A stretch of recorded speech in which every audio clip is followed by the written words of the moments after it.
Hey Randy, today I want to talk to you about Chris Pratt, beloved star of stage and screen.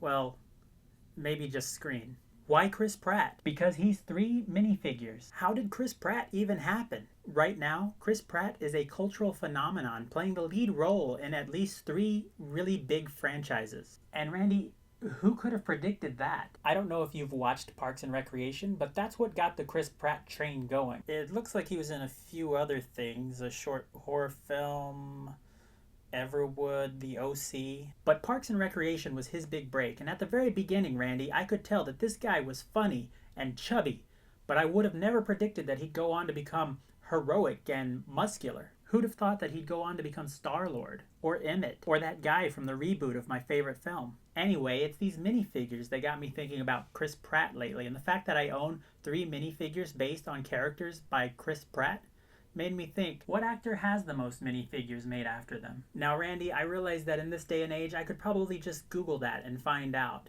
But I don't have time for that. Oh, and it says here that Chris Pratt tried out for the role of Captain Kirk in the new Star Trek reboot.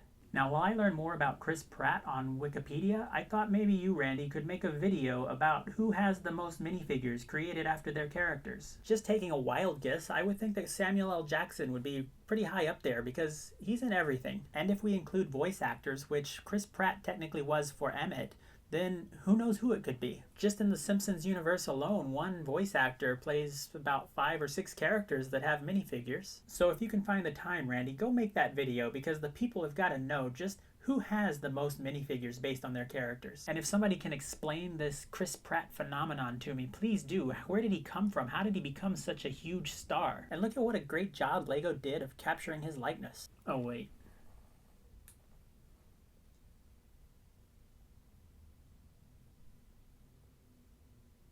As far as my collection, Chris Pratt is probably in the lead. I don't have any Lord of the Rings sets or Harry Potter sets, or even that many Marvel sets outside of Guardians of the Galaxy. So if there is anyone out there who has a lot more minifigures than Chris Pratt does, I probably don't have those minifigures. But I'd like to know who they are, and I hope you enlighten us, Randy. See you soon. I'm not just a star, I'm a Star Lord.